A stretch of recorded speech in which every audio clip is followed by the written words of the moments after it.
Hi, welcome to my channel and thank you so much for clicking on this video. So ever since I tried the Rhode Peptide Lip Treatment, I've been very impressed with the brand and I was genuinely very interested in trying more from their lineup.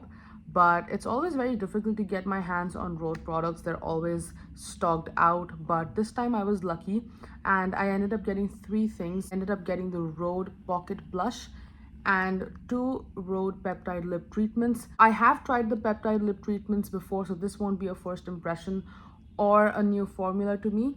But I was very excited to try the blush formula. I've been hearing a lot of good things about this. Also, I have an Instagram page called Too Much Blush where I post a lot of makeup content, speed reviews, demos, swatches, so make sure you check it out. So I've included a lot of swatches of the formula. I've included all that shade matches, shade comparisons in this video. So in the Rhode lineup, the first thing I have is the Rhode Pocket Blush. I have this in the shade Juicebox and this is the packaging. I was expecting this to be a lot bigger than it is. It's genuinely quite small, which is fine. I mean, it's a blush at the end of the day, but this is what the blush looks like. They call it a pocket blush. I'm not sure if I'll be able to roam around with this thing in my pocket, but anyway, it is pretty tiny if I were to put it against the palm of my hand. So this is the blush itself. It comes in the stick format, so it's a standard stick blush. If you've ever used the nude sticks blushes, it's the same format. And this is the shade Juicebox. Out of all the shades in the lineup, Juicebox stood out to me the most. This is the one that I gravitated to instantly. This is the type of shade that looks the most flattering on me. So this is the type of hot pink shade that a lot of people tend to avoid, and it looks very strong and vibrant. This is such a versatile shade. I can assure you this type of shade looks good all year round and it's perfect for brightening up any look. I have been trying this formula for around 2 weeks now. In terms of application, I've tried every method. I've used my fingers or a sponge, a brush, and I just find that this works best for me if I use it with a brush and as opposed to my fingers. It's a lot easier to blend if I'm using a brush with it. So I'd like to use something of this sort. I do like a densely packed brush for this type of formula. I really enjoy using the BK Beauty 109 brush with this one. This is the miniature version of their 101, which is the very popular brush. But what I like to do now is instead of swiping this formula across my cheeks, which is very tempting, I know, but I'm not gonna do that because what happens is that this becomes a nightmare to blend out. Like this, any type of blush, to be very honest, if it comes in a stick format and if I were to apply it straight to my face, it doesn't make for a very seamless application. Instead, what I like to do is I take my brush, take some product on the brush. This looks like a lot, very pigmented. Tap some off on the back of my hand and then apply it onto the cheek. This just gives me so much control.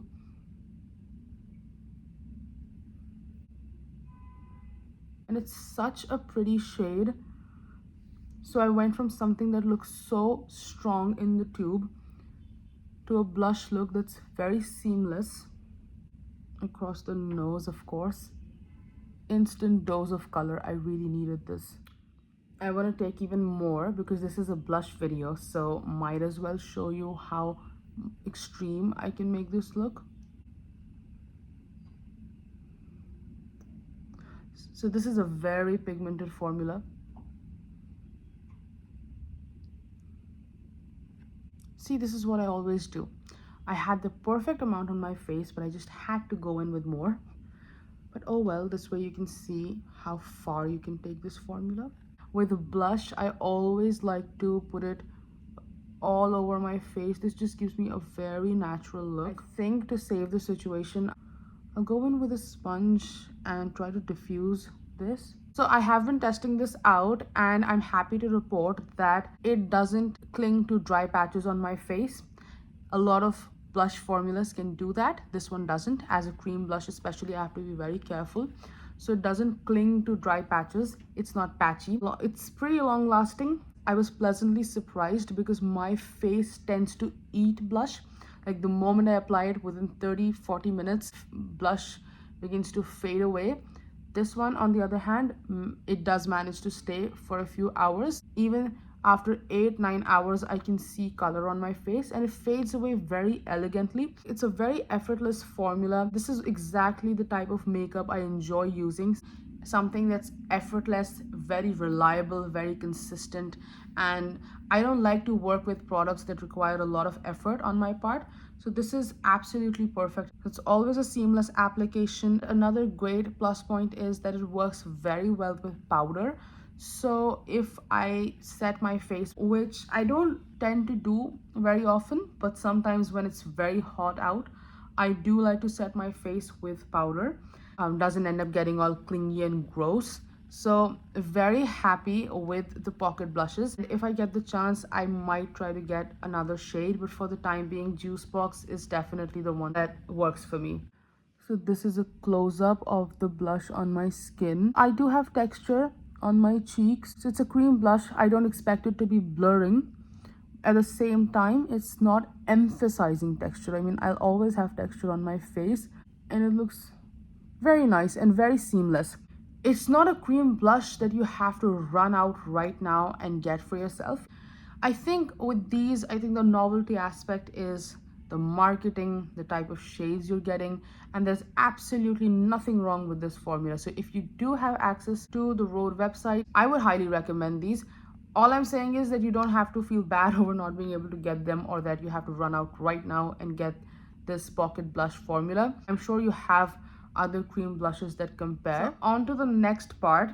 So in the last video that I made on the Rhode Peptide Lip Treatments, I mentioned how difficult it was to get anything on the website, and that I didn't manage to get two more lip tints that I really had my heart set on. But this time I was able to, and these are the Rhode Peptide Lip Tints in the shades Raspberry Jelly and Espresso. Very popular shades, if I dare say so myself. Always out of stock, and I can see why. So Espresso is a deep chocolatey brown, and Raspberry Jelly is the berryish raspberry shade. Both these formulas are made in Italy. They're 10 ml or 0.3 fluid ounces of product. So unlike the blush, I haven't opened either of these. Obviously, I have used this formula before. I've made an entire video and a review on it. So I do know what to expect when it comes to the formula, but I haven't tried the shades out for myself, and I'm very excited. Also, another thing I really like about this lip tint is that the color of the outer packaging matches the actual shade.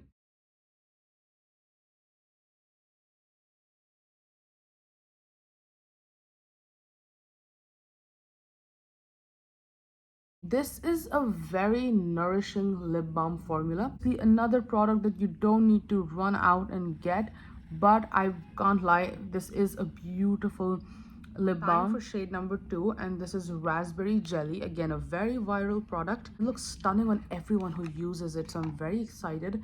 I think this is the shade that I was most excited to get. Ooh, it's very pigmented. Wow, this is not sheer at all.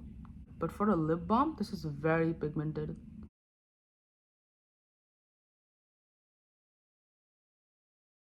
This is Raspberry Jelly, surprisingly very pigmented for a lip balm. Gorgeous shade. I'm so excited to use this with a lip liner. I think I'll get more out of these two lip tints.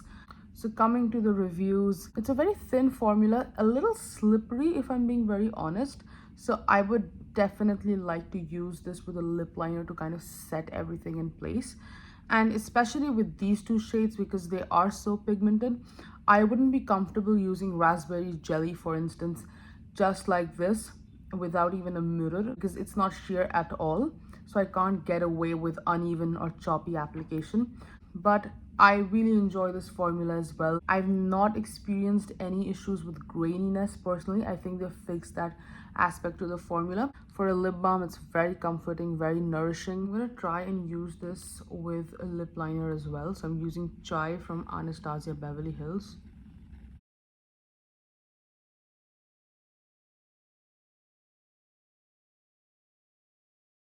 I've gone ahead and lined my lips, and now I'll use Raspberry Jelly on top. As expected, this formula works very well with lip liners, so I'm very happy about that. So that was pretty much it. I hope you enjoyed watching this video and that it was helpful in case you're deciding on getting anything from Rhode for yourself. You know, my final thoughts, I've really enjoyed these products. Yes, they are very overhyped, but this is that case of products that are very well deserving of that status and that fame. I hope you enjoyed watching this video, and I will see you very soon in the next one.